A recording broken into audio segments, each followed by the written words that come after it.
Olá, pessoal! Aqui quem fala é o Sérgio Santos e estamos reunidos mais uma vez para o nosso Evangelho, Consciência e Espiritualidade.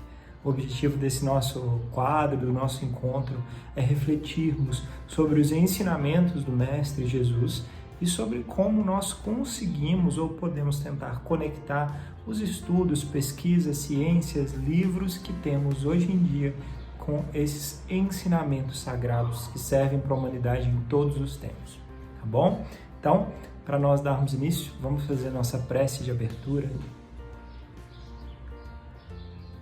Deus, Pai de amor e bondade, gratidão pela oportunidade de estarmos aqui, Senhor, vivendo e aprendendo neste mundo que ainda é de provas e expiações, mas que nos guia cada dia a interiorizarmos os ensinamentos benditos do Mestre Jesus, que vem, através das diferentes lições, nos ensinar o caminho de comunhão e conexão contigo, ó Pai, ó Deus, ó tudo e tudo. Pedimos que envie os teus bons anjos e mentores, olhe por nossos anseios e aflições e visite a cada um de nós, para que possamos continuar firmes, aprendendo, crescendo e auxiliando onde formos. Que assim seja. Muito bem. Então, para nós darmos início, hoje nós vamos ler o Evangelho de Lucas e o versículo de hoje é o seguinte: Lucas, capítulo 12, versículo 15. E disse-lhes: Olhai, guardai-vos de toda a avareza, porque a vida de alguém não está na abundância dos seus bens externos. A vida de um homem não consiste na abundância das coisas que possui. A palavra do Mestre está cheia de oportunidades para quaisquer círculos de atividade humana em todos os tempos. Um homem poderá reter vasta porção de dinheiro, porém, o que fará dele? Poderá exercer extensa autoridade, entretanto, como se comportará dentro dela? Poderá dispor de muitas propriedades, todavia, de que modo utiliza os patrimônios provisórios? Terá muitos projetos elevados, mas quanto edificou? Poderá guardar inúmeras ideias de perfeição, mas estará atendendo aos nobres princípios de que é portador? Terá escrito milhares de páginas, mas qual a substância de sua obra? Contará muitos anos de experiência no corpo. No entanto, o que faz do tempo? Poderá contar com numerosos amigos, mas como se conduz perante as afeições que o cercam? Nossa vida não consiste da riqueza numérica de coisas e graças, aquisições nominais e títulos exteriores. Nossa paz e felicidade dependem do uso que fizermos e onde nos encontramos hoje, aqui e agora, e das oportunidades e dons, situações e favores recebidos do Altíssimo. Não procures amontoar levianamente o que detens por empréstimo. Mobiliza com critério os recursos depositados em tuas mãos e o Senhor não te identificará pelos tesouros que ajuntastes, ou pelas bênçãos que retivestes, pelos anos que viveste no corpo físico. Ele reconhecer-te-á pelo emprego dos teus dons, pelo valor de tuas realizações e pelas obras que deixastes em torno dos próprios pés. Que assim seja. Bem, esse evangelho bendito, lindo, essa reflexão de Emmanuel, nos faz pensar e muito sobre como o valor da vida aqui, da encarnação aqui na matéria, está em como lidamos com o que possuímos e com cada situação que enfrentamos. Emmanuel deixa muito claro que, independente de nossa posição social, se nós somos ricos socialmente, pobres, temos muitos amigos, poucos amigos, se temos muitos bens, poucos bens, todas as oportunidades e vivências que estamos presenciando, cada um de nós, neste instante, é uma ferramenta, uma oportunidade que nós temos de aprender algo, de crescer em algo e nos tornarmos pessoas melhores. E essa lição, no que nós estamos vivendo hoje, depende muito do que nós estamos dispostos a fazer e da forma como vamos enfrentar a situação. Sabe aquele velho ditado que tudo que nós não lidamos bem se repete? É verdade. Por quê? Dádiva divina, presente de Deus, para que as lições ainda não aprendidas ainda possam ter mais e mais chances de aprender, né? Que nós possamos angariar esse tesouro espiritual para nosso ser eterno, para nossa alma que continua indefinidamente. E aí, se nós pararmos agora para fazer um balanço, você onde você estiver, eu aqui onde estou, independente das dificuldades de relacionamento, financeiras, de saúde, que você e eu estejamos vivenciando, porque todos têm problemas, não existe ninguém que eu conheça que vive sem ter algum tipo de problema, maiores ou menores, mas todos passam dificuldades, mas todos também têm bênçãos, todos têm alegrias, todos têm coisas boas na vida. Alguns às vezes não querem olhar para isso, né? Preferem olhar só para o lado negativo, mas todos têm. E você e eu, hoje, se analisarmos como estamos lidando com os empréstimos que Deus nos deu. A família, os recursos, o trabalho, os relacionamentos, a saúde, o corpo, o tempo aqui nessa terra, que para tantos é precioso, né? E tantos precisam e rogam enormemente pela oportunidade de estar aqui. Como?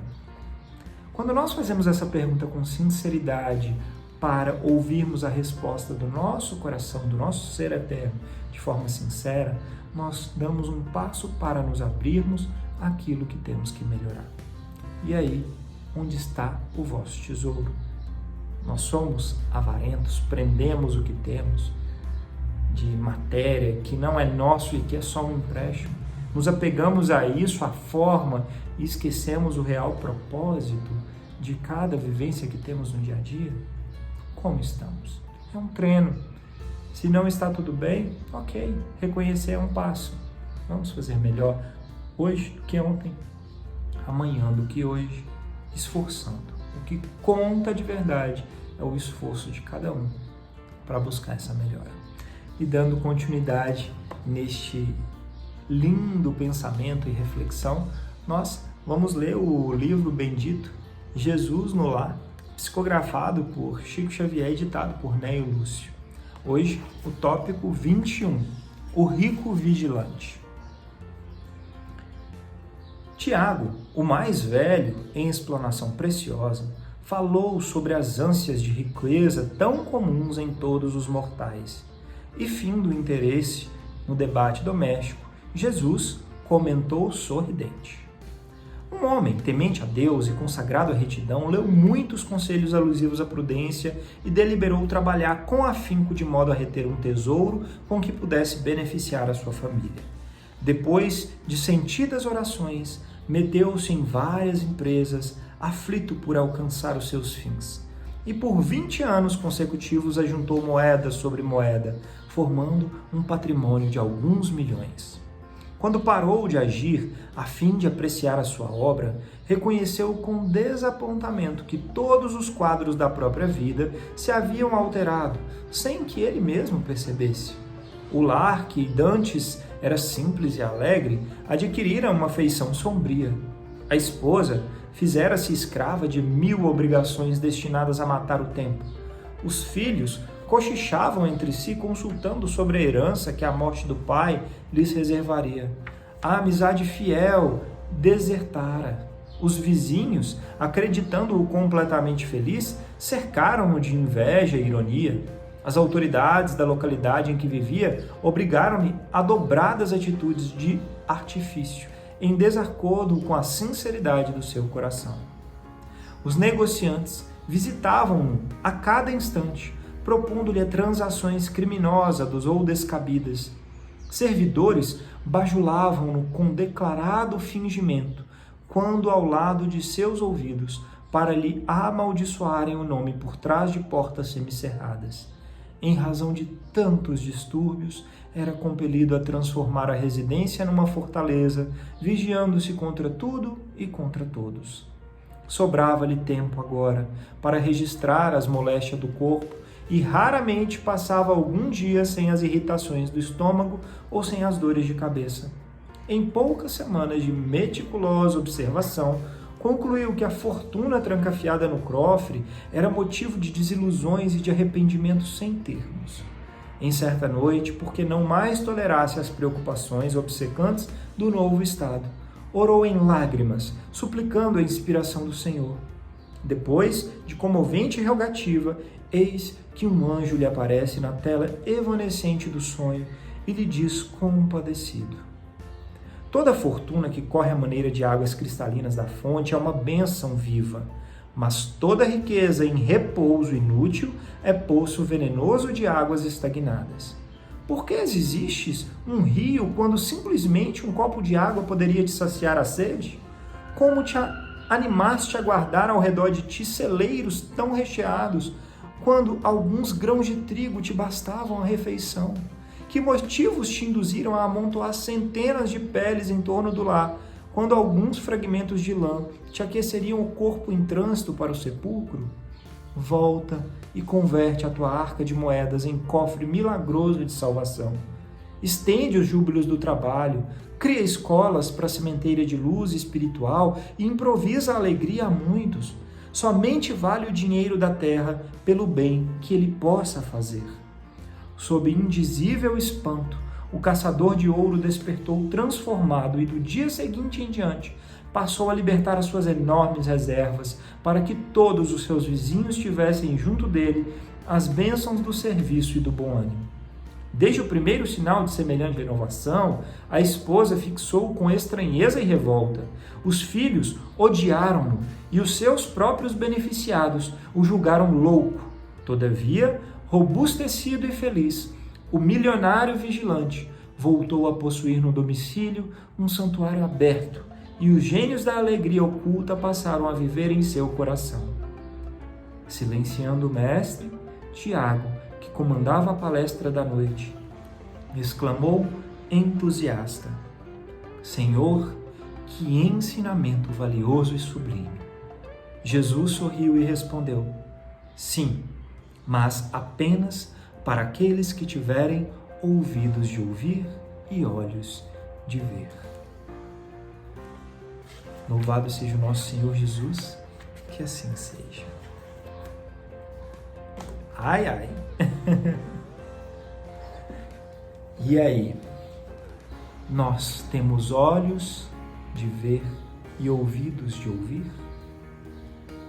Nós conseguimos entender, ou pelo menos começar a refletir sobre esse ensinamento sublime de Jesus? Quantas e quantas vezes nós reclamamos da nossa sorte material? E olha que isso vale para aqueles que têm de pouca coisa de verdade, até passar por algumas necessidades, até aqueles que têm muito, mas querem mais. Tantas e tantas almas, tantos de nós em tantos diferentes momentos, reclamamos ou queremos mais. E essa lição de Jesus é um alerta. Interessantíssimo como o anjo nos diz que toda fortuna que corre como um rio é bênção divina. E toda fortuna estagnada é celeiro de maldições, de doenças e de problemas.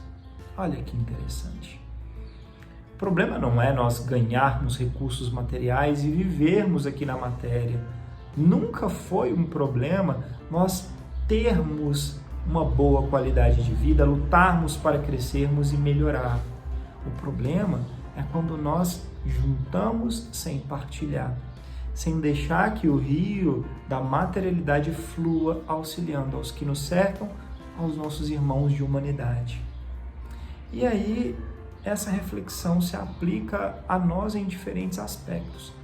Ah, Sérgio, mas eu não tenho dinheiro, eu estou passando por dificuldades enormes, eu tenho dívidas.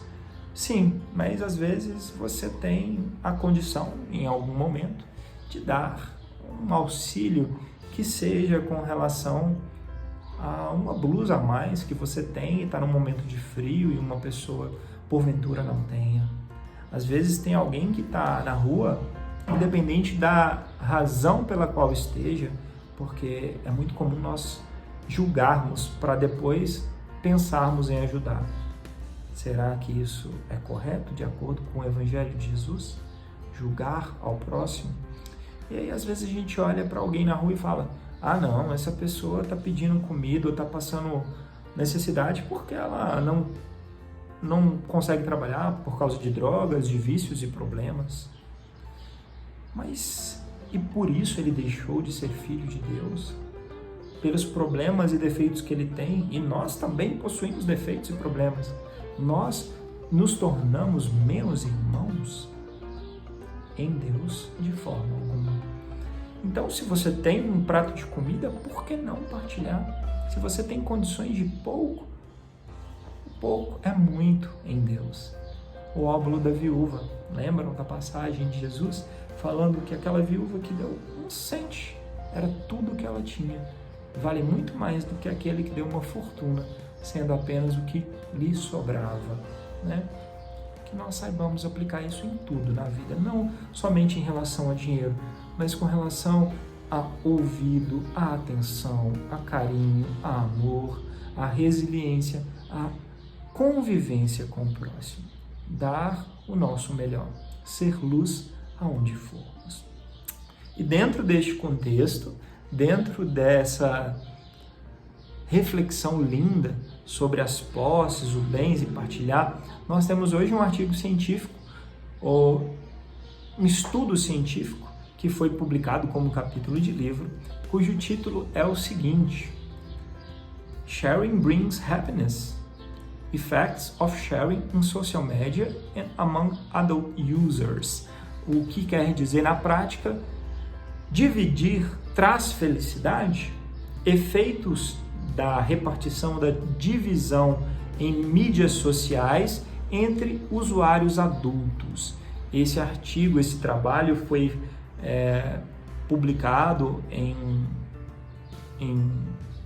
capítulo de livro da editora Springer, e o primeiro autor é o Winston Jin-Song Thiel e o último autor o Chai-Hsian Lee, tá?